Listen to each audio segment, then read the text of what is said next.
అధ్యక్ష ధన్యవాదాలు అవకాశం ఇచ్చినందుకు. స్పెషల్ డెవలప్మెంట్ ఫండ్ గురించి అధ్యక్ష నా యొక్క ప్రశ్న, ఇన్ఛార్జ్ మినిస్టర్ని పెట్టినరు, దానికి ఏమైనా చట్టబద్ధత ఉందా? ఎప్పుడన్నా అసెంబ్లీ తీర్మానం చేసి ఒక ఇన్ఛార్జ్ మినిస్టర్ని పెట్టాలా, దీని ద్వారానే ఫండ్ని కాన్స్టిట్యుయెన్సీలో డిస్ట్రిబ్యూట్ చేయాలనే ఏదైనా ఆ విధమైన చట్టం ఏమైనా చేసిండ్రా అధ్యక్ష? ఎందుకు చెప్తున్నా అంటే ఎస్డిఎఫ్ ఫండ్ గురించి ఒక ఇన్ఛార్జ్ మినిస్టర్ ఒక పర్టికులర్ కాన్స్టిట్యుయెన్సీలో ఏ విధంగా డెవలప్మెంట్ చేస్తారు. ఇప్పుడు 10 కోట్ల రూపాయలు కాంగ్రెస్ ప్రభుత్వం రాగానే కేటాయించింది. ఎందుకు చెప్తున్నా అంటే అధ్యక్ష, ఉదాహరణకు మా దగ్గర రాజీవ్ గృహకల్ప అనే ఒక సముదాయం ఉంది. ఇక్కడి నుంచి ఇక్కడ ఒక 1800 ఫ్లాట్స్ అప్పుడు కాంగ్రెస్ ప్రభుత్వంలో నిర్మించిండ్రు. ఇప్పటి వరకు కూడా అక్కడ నీళ్ళు ఇయ్యని పరిస్థితి అక్కడ ఉంది.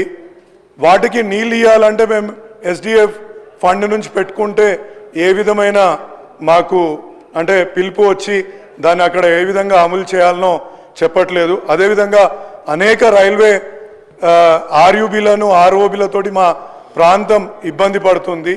దానికి ఏ విధంగా ఇన్ఛార్జ్ మంత్రి గారు స్పందించి వాటికి ఎట్లా అంటే ఇక్కడ ఉద్దేశం ఏంటంటే అధ్యక్ష, ఎట్లా ఫండ్ శాంక్షన్ చేస్తారు, ఒక కాన్స్టిట్యుయెన్సీ ఎమ్మెల్యేని కన్సల్ట్ చేయకుండా ఏ విధంగా మనకు ఈ యొక్క ఫండ్ని ఆ యొక్క ప్రాంతంలో ఖర్చు పెడతారనే దానిపైన నాకు అనేక డౌట్లు ఉన్నాయి అధ్యక్ష.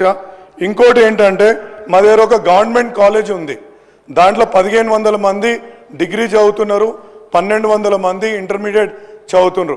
అక్కడ బిల్డింగ్ లేని కారణంగా షిఫ్ట్ పద్ధతిలో వాటిని నడిపించాల్సిన పరిస్థితి ఏర్పడ్డది. కాబట్టి దయచేసి నాకు ఈ ఫండ్ని, ఎందుకంటే మేము అక్కడ ఎన్నుకోబడ్డాం కాబట్టి మేము మంత్రివర్యులకు మేము విన్నపించుకోగలుగుతాము. ఆయన మా యొక్క ఈ యొక్క విన్నపాన్ని మన్నించి మాకేదైనా వర్క్ చేసి పెడితే బాగుంటుంది. ఎందుకంటే ఎవరో ఇచ్చిన దానికి ఏ విధంగా ఒక డిస్ట్రిక్ట్ రివ్యూ మీటింగ్ కూడా పెట్టకుండా ఈ ఫండ్ని శాంక్షన్ చేసి వాటిని ఒట్టిగానే పాడు చేయడం కంటే ఒక కన్సల్టేషన్ ప్రకారంగా ఇస్తే బాగుంటుంది అనేసి మా ఉద్దేశం అధ్యక్ష. Thank you.